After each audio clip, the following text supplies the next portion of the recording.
ஆறாம் வகுப்பு பருவம் 2 இயல் 3. இதை வந்து நம்ம இயல் 6ன்னு வச்சுப்போம்.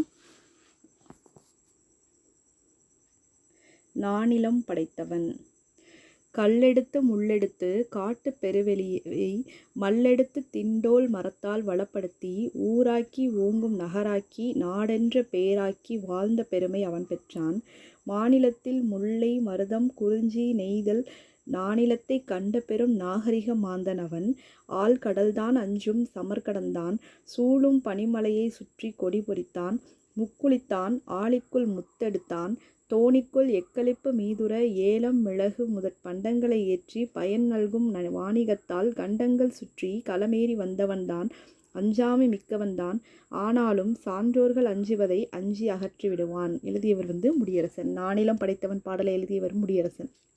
சொல்லும் பொருளும்: மல்லெடுத்த வலிமை பெற்ற சமர் போர் நல்கும் தரும் மரம் வீரம் எக்களிப்பு பெருமகிழ்ச்சி களம் கப்பல் ஆழி கடல். முடியரசனுடைய இயற்பெயர் துரைராசு. பூங்கொடி வீரகாவியம் காவியப்பாவை முதலிய நூல்களை எழுதியிருக்கிறாரு. திராவிட நாட்டின் வானம்பாடி என்று பாராட்டப்பட்டவர். இந்த பாடல் புதியதொரு விதி செய்வோம் அப்படிங்கிற நூலில் இடம்பெற்றிருக்கு. வெள்ளி பனிமலையின் மீது உலாவுவோம் அடிமேலை கடல் முழுவதும் கப்பல் விடுவோம் கங்கை நதிப்புறத்து கோதுமை பண்டம் காவிரி வெற்றிலைக்கு மாறு கொள்வோம் சிங்க மராட்டியர்தம் கவிதை கொண்டு சேரத்து தந்தங்கள் பரிசளிப்போம். எழுதினவர் யாருன்னா பாரதியார். போர்க்களத்தில் வெளிப்படும் குணம் வீரம். கல்லெடுத்து என்னும் சொல்லை பிரித்தெழுத கிடைப்பது கல் பிளஸ் எடுத்து. நானிலம் என்னும் சொல்லை பிரித்தெழுத கிடைப்பது 4 பிளஸ் நிலம்.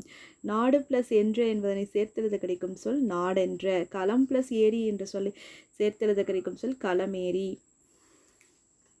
கடலோடு விளையாடு.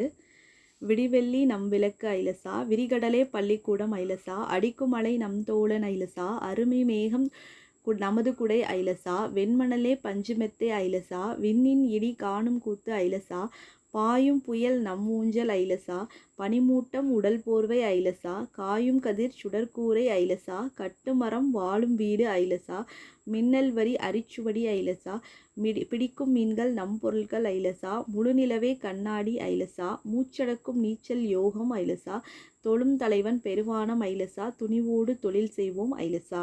சொல்லும் பொருளும்: கதிர்ச்சுடர் கதிரவனின் ஒளி மின்னல் வரி மின்னல் கோடு அரிச்சுவடி அகரவரிசை எழுத்துக்கள். இந்த பாடல் நெய்தல் திணையை சார்ந்தது. நிலம் கடலும் கடல் சார்ந்த இடமும் மக்கள் பரதவர் பரத்தியர் தொழில் மீன்பிடித்தல் உப்பு விளைவித்தல் பூ தாளம் பூ. உழைக்கும் மக்கள் தம் களைப்பை மறக்க உற்சாகத்துடன் பாடும் பாடலே நாட்டுப்புற பாடல். காதால் கேட்டு வாய்மொழியாகவே வழங்கப்பட்டு வருவதால் இதனை வாய்மொழி இலக்கியம் என்பர். ஏற்றப்பாட்டு ஓடப்பாட்டு முதலான தொழில் பாடல்களும் விளையாட்டு பாடல்கள் தாலாட்டு பாடல்கள் முதலியனும் நாட்டுப்புற பாடல்கள்.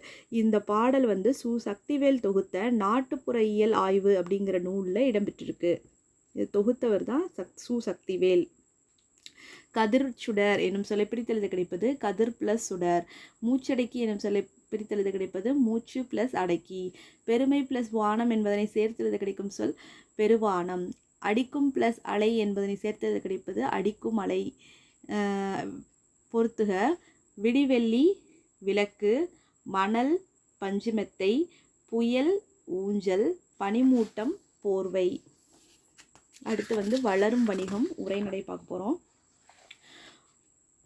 ஒரு பொருளை பிறரிடமிருந்து வாங்குவது பிறருக்கு விற்பதும் வணிகம். பொருளை விற்பவர் வணிகர், வாங்குபவர் நுகர்வோர்.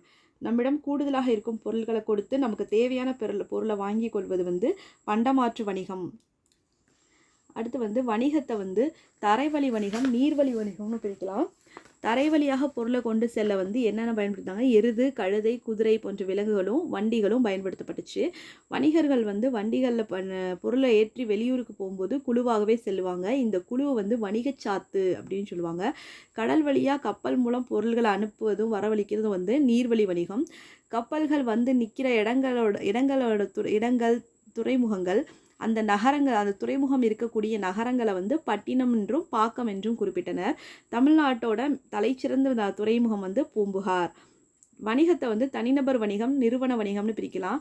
தனிநபரால் உருவாக்கப்பட்டு நடத்தப்படுற வணிகம் வந்து தனிநபர் வணிகம். ஒன்றுக்கும் மேற்பட்டோர் இணைந்து முதலீடு செஞ்சு நடத்துறது வந்து நிறுவன வணிகம். சிறு வணிகர்கள் வந்து சிறிய முதலீட்டில் பொருட்களை வாங்கிட்டு வந்து வீதிகளை வச்சு விற்பனை செய்வாங்க. சிறு வணிகர் வந்து நுகர்வோரோட நேரடி தொடர்பு உடையவர்கள். பெருந்தொகையை முதலீடு செய்து பொருட்களை அதிக அளவில் திரட்டி வைத்து விற்பனை செய்கிறது வந்து பெருவணிகம். பெருவணிகர்கள் வந்து பொருட்களை உற்பத்தி செய்யப்படுற இடத்துலேருந்து மொத்தமாக கொள்முதல் செய்வாங்க. அதை வந்து சிறு வணிகர்களுக்கு விற்பனை செஞ்சிடறாங்க. அதனால் பெருவணிகர்களுக்கு நுகர்வோர்களோட நேரடி தொடர்பு இருக்கிறது ரொம்ப அரிது. அடுத்து, ஒரு நாட்டில் உற்பத்தி செய்யப்படுற பொருட்களை பிற நாட்டுக்கு அனுப்புவது வந்து ஏற்றுமதி. பிற நாடுகளில் இருந்து பொருட்களை வாங்குறது வந்து இறக்குமதி. பழங்காலத்தில் வந்து தமிழ்நாட்டில் இருந்து ஏற்றுமதி செய்யப்பட்ட பொருட்கள் என்னென்னா தேக்கு, மயில் தொகை, அரிசி, சந்தனம், இஞ்சி, மிளகு. அதே மாதிரி சீனாவிலேருந்து கண்ணாடி, கற்பூரம், பட்டு போன்றவையும், அரேபியாவிலேருந்து குதிரைகளும் இறக்குமதி செய்யப்பட்டுச்சு. வணிகத்தோட நேர்மையை பற்றி இலக்கியத்தில் பார்த்தோம் அப்படின்னா, வாணிகம் செய்வாருக்கு வாணிகம் பேணி பிறவும் தமப்போல செய்யின் அப்படின்ற திருக்குறள் வந்து வணிகரோட நேர்மையை பற்றி கூறுது. அதே மாதிரி நடுவு நின்ற நெஞ்சினோர் அப்படின்னு சொல்லி பட்டினத்தார் வந்து வணிகத்தில் இருந்த வணிகரோட நேர்மையை வந்து பாராட்டியிருக்கிறாரு. அடுத்து வந்து கடைகளுக்கு சென்று பொருட்களை வாங்க நேரம் இல்லாதவங்க வந்து இணைய வழி வணிகம் வந்து உதவுது.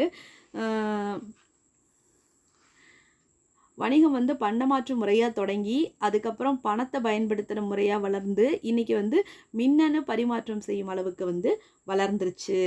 கொள்வதும் மிகை கொள்ளாது, கொடுப்பதும் குறைபடாது அப்படின்னு சொல்கிறது வந்து பட்டினப்பாலை. சமன் செய்து சீர்தூக்கும் கோல்போல் அமைந்தோர் பால் கோடாமை சான்றோர் கனி சொன்னது திருக்குறள். வீட்டுக்கு பயன்பாட்டுக்காக பொருள் வாங்குபவர் வந்து நுகர்வோர். வணிகம் ப்ளஸ் சாத்து என்பதனை சேர்த்தது கிடைக்கும் சொல் வணிக சாத்து. பண்டம் ப்ளஸ் மாற்று என்பதனை சேர்த்தது கிடைக்கும் சொல் பண்டமாற்று. மின்னணு எனும் சொல்லை பிரித்தெழுத கிடைப்பது மின் ப்ளஸ் அணு. விரிவடைந்த என்னும் சொல்லை பிரித்தெழுத கிடைப்பது விரிவு ப்ளஸ் அடைந்த. அடுத்து வந்து ஆங்கில சொல்லுக்கு இணையான தமிழ் சொற்கள் பார்ப்போம். கரன்சி நோட் பணத்தால், பேங்க் வங்கி, செக் காசோலை, டிமாண்ட் டிராஃப்ட் வரைவோலை, டிஜிட்டல் மின்னணு மயம், டெபிட் கார்டு பற்றட்டை, கிரெடிட் கார்டு கடன் அட்டை, ஆன்லைன் ஷாப்பிங் இணையதள வணிகம், காமர்ஸ் மின்னணு வணிகம். அடுத்து வந்து உழைப்பே மூலதனம் அப்படிங்கிறது விரிவானம். இதில் வந்து முக்கியமான பாயிண்ட் பெருசாக இல்லை. ஸோ ஒரே ஒன்று தான் இருக்குது. பாடுபட்டு தேடிய பணத்தை புதைத்து வைக்காதீர் அப்படின்னு அறிவுரை கூறினது யாருன்னா ஔவையார்.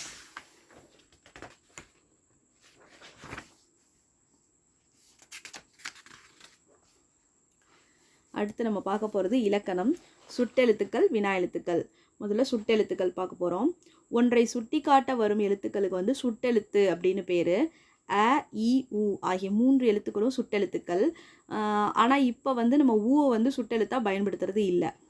சுட்டெழுத்துக்கள் வந்து 5 இதாக பிரிக்கிறாங்க. அகசுட்டு, புறசுட்டு, அண்மை சுட்டு, செய்மை சுட்டு, சுட்டு திரிபு. முதல்ல அகசுட்டு பார்க்க போகிறோம். சொற்களில் ஒரு சுட்டெழுத்துக்களை நீக்கிட்டோம் அப்படின்னா, பொருள் தரல அப்படின்னா அது வந்து அகச்சுட்டு. சுட்டெழுத்துக்களை நீக்கினா பிற எழுத்துக்கள் பொருள் தருவதில்லை. இது சுட்டெழுத்துக்கள்.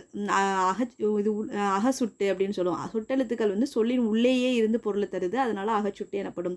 புறச்சுட்டு அப்படின்னா சுட்டெழுத்துக்களை நீக்கினாலும் பிற எழுத்துக்கள் பொருள் தரும். சுட்டெழுத்துக்கள் சொல்லோட வெளியே இருந்து புறத்தே இருந்து சுட்டு பொருளை தருவது வந்து புறச்சுட்டு. அடுத்து அண்மை சுட்டு அப்படின்னா அருகில் உள்ளவற்றை சுட்டுது, அண்மை சுட்டு எனப்படும். அண்மை அப்படிங்கிறதுக்கு இன்னொரு பொருளாக அருகில். அண்மை சுட்டுக்குரிய எழுத்து வந்து ஈ, இது, இவன், இவை அப்படின்னு சொல்லி பக்கத்தில் இருக்கிறது சொல்கிறது வந்து அண்மை சுட்டு. செய்மை சுட்டு அப்படிங்கிறது தொலைவில் உள்ளவற்றை சுட்டுது, இது வந்து செய்மை சுட்டு எனப்படும். செய்மை சுட்டுக்குரிய எழுத்து வந்து அ, அது, அந்த, அவர் அப்படின்னு சொல்லிட்டு நம்ம சொல்கிறது.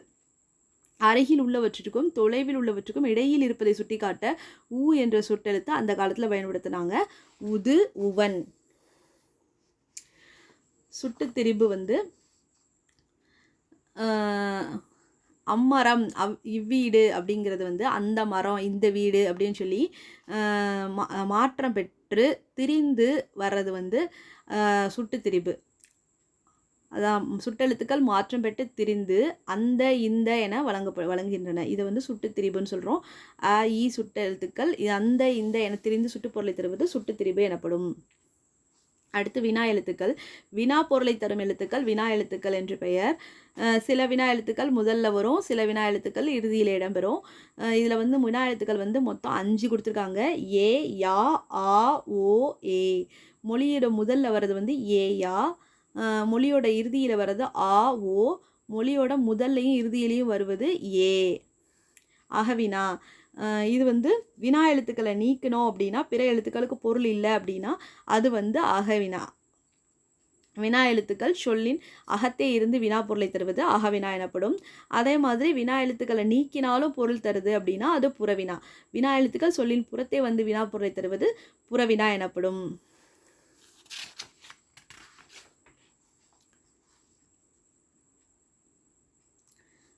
இப்போ கலை சொற்கள்.